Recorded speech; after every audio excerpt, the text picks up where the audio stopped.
What is going on, YouTube? Joe here with Culination Media, and welcome back for another episode of, I wanted to say The Legend of Zelda Majora's Mask, but that's not it. I've been recording so many of those because I was finishing up the series, so only a few episodes left. I'm kind of sad about it, but yeah, we are here for some Pokemon Omega Ruby and Alpha Sapphire Battle Spot Live.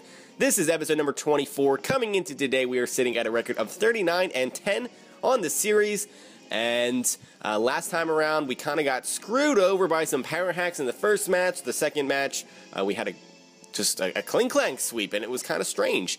But anyway, before we go over the team today, just a friendly reminder, if you would like to show your support, you can do so by clicking that like button right below this video. That really does help out a lot, and you guys have been really coming through on the likes and everything lately. So shout out to everybody who's amazing and does that.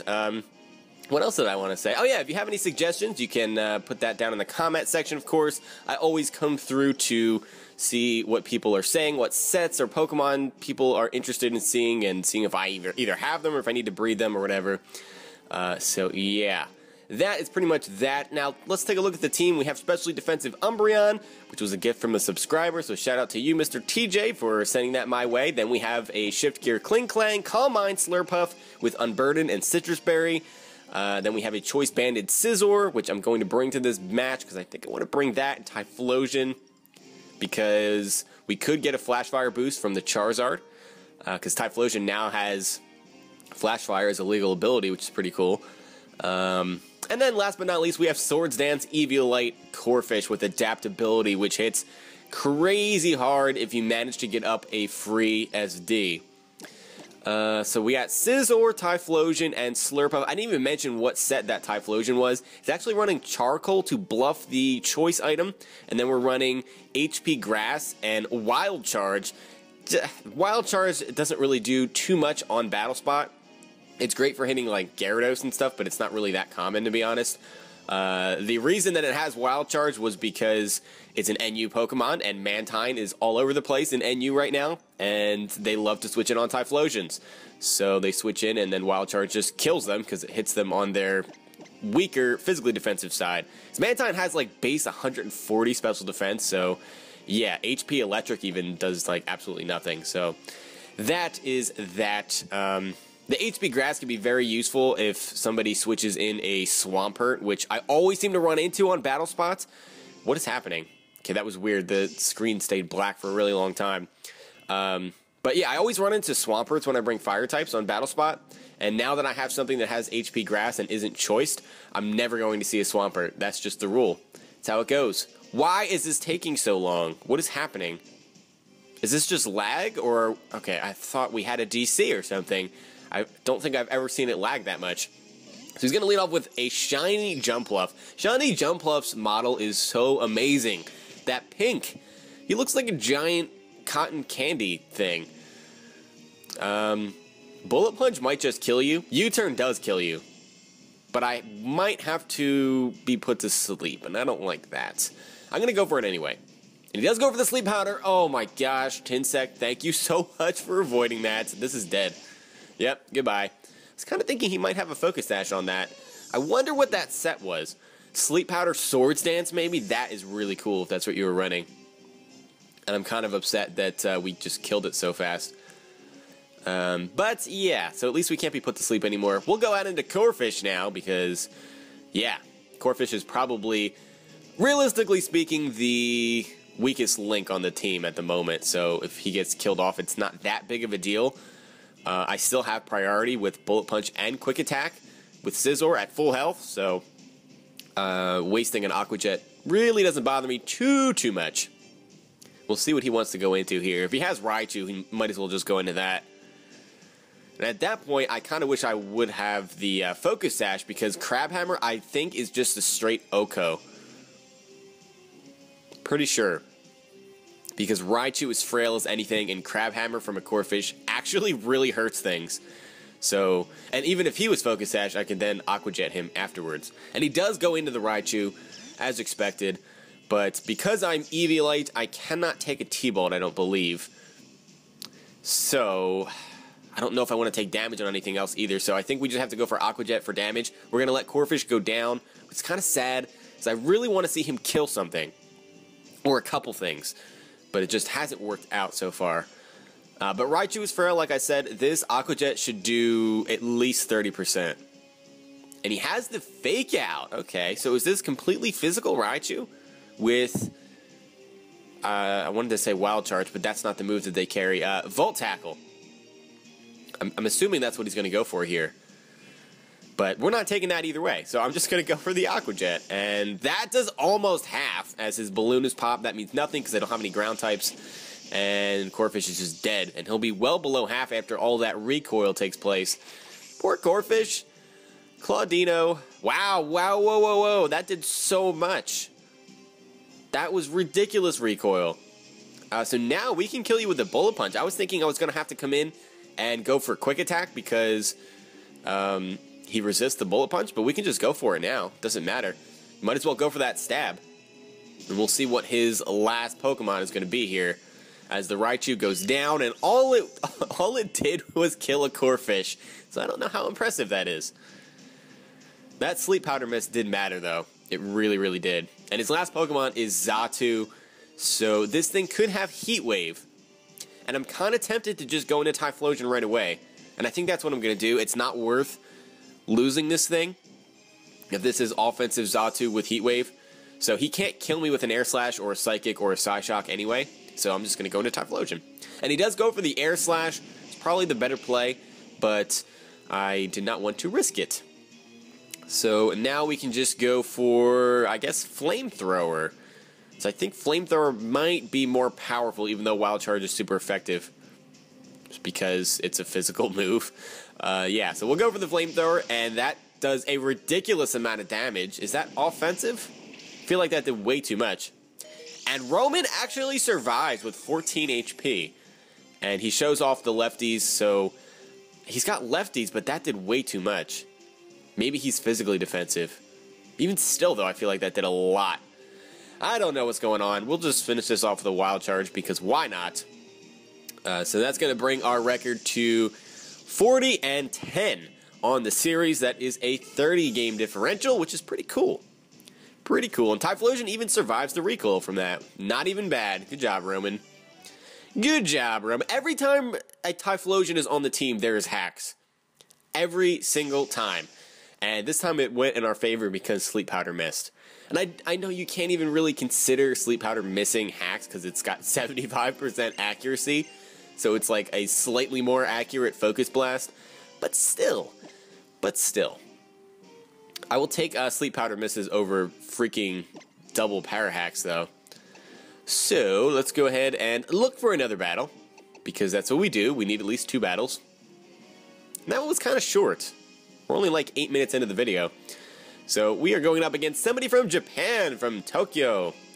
And this is a pretty threatening team. We've got Drapion and Clawitzer, which are really cool to see. Whimsicott, which is going to be a prankster set with some kind of like Leech Seed shenanigans, I'm sure. Entei usually runs Banded. We'll have to see. Heracross, that could be Mega, and that also could just be a Scarf set. And then we have Cresselia, which does what Cresselia does, which is just not die. He's just a fat sack of potatoes. Let's see. I feel like Umbreon might be a good Pokemon to bring here. It gets one-shotted by freaking Heracross, unfortunately.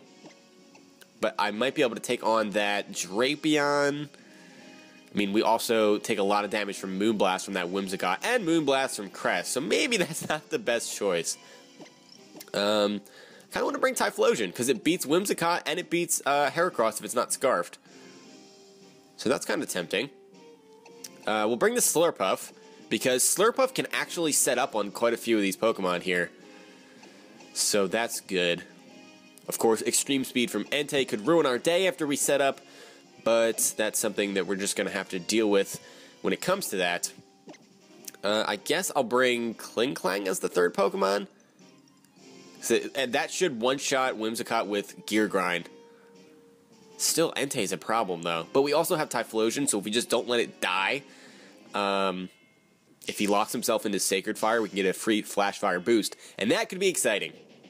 So I don't know if I brought the right Pokemon there. I'm feeling kind of like I didn't analyze that the way I normally would. But anyway, We're just going to go with it. So we're starting things off with Roman, the Typhlosion, and we have Drapion here. And this does not outspeed me, unless it's Scarfed, and nobody runs Scarfed Drapion, so I'm just going to fire off an Eruption, and this is going to hurt. He has no immunities to fire, so he just has to take a lot of damage on something. He stays in. He probably has EQ. And that doesn't kill, and he does go for the EQ. Is Typhlosion dead? Is Typhlosion dead? No, he's not. That didn't do much at all, because he's Black Sludge. That's why. Okay. So I guess it was worth it to get all this damage, and I will just go for a Flamethrower here as he goes for the Protect for the Black Sludge recovery. And because he's going for Protect, I'm assuming he's going to want to switch out and save this thing. Because why else would you Protect there? You're just going to die either way. Maybe to see if I was choiced or not. That makes sense. That makes sense. So he's going to save the Drapion. And he's going to go out into Entei. I was really hoping you didn't have Entei. He doesn't have Extreme Speed because he's not shiny. Extreme Speed Entei is an event Pokemon. Pretty sure. And he only gets Extreme Speed if he is the shiny version. So he's running something else. Now let's see. What do I want to switch into this? I don't really know if I have a switch in, to be honest. Slurpuff, I'm pretty sure just gets 2-hit KO'd. And Klinklang, that's not really a good switch. Do we really need Klinklang, though? I don't think we do. So I'm going to switch in Klinklang and let it die, basically. And maybe we can get a hit off. Because he's not going to go for Sacred Fire here. No, he goes with a Bulldoze. I forgot that these things carry Bulldoze. We don't get a Speed Drop just because we have the Clear Body. But I think we just die here unless we get a mid-roll. Which, that is not something you want to bank on. And I think we have to let something die. We have to let something die here. I mean, Klinklang could have been somewhat useful for the Drapion, but it's at such low HP. Let's see if he goes for the Fire move. That's really what I'm going to bait here. I'm going to switch into Typhlosion. Come on, go for the Sacred Fire. No, don't go for Bulldoze. He's probably choiced into there. What am I doing? I'm just sacrificing things at this point.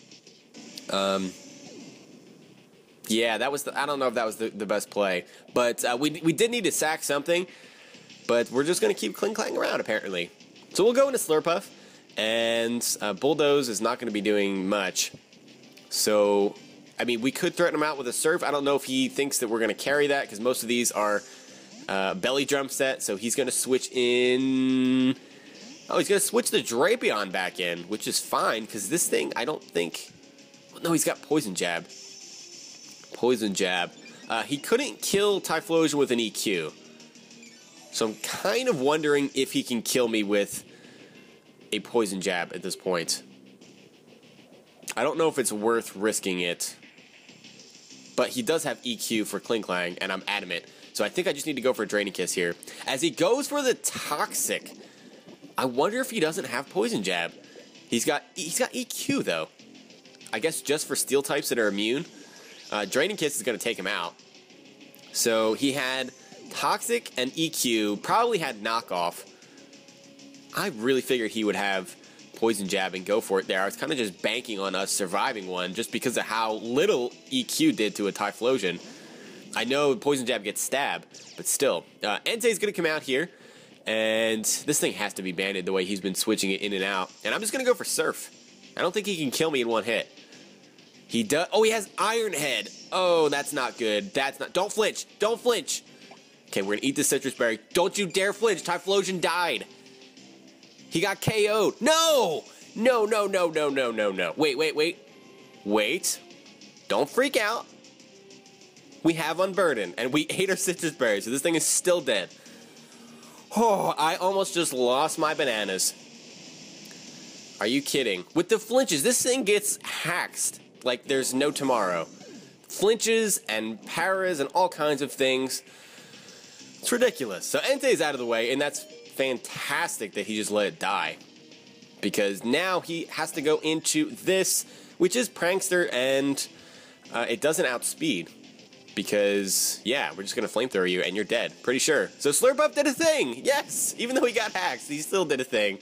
Oh, he has Focus Sash. Focus Sash Whimsicott is a thing now? He's going to go for the Energy Ball and deprive us of the Slurpuff sweep. That's unfortunate. I really wanted to see our little Slurpuff kill everything. But we can go into Kling Klang, and unless he gets a Super Ultra Mega Crit with Energy Ball or Moonblast, we resist both of those. So we should be able to just kill you off with a return here. And he does outspeed us because he's like base 115 speed or something. He does go for the Energy Ball, no critical hits, and return will finish the job. So that is good stuff. So down goes the Whimsicott, and that's going to be a double victory for us today. That brings our record to, 41-10 on the series. So that's going to be it for this time. I hope you guys enjoyed. If you did, please make sure you're leaving a like rating or a comment or whatever you would like to do, and I will see you all next time. But until then, game on.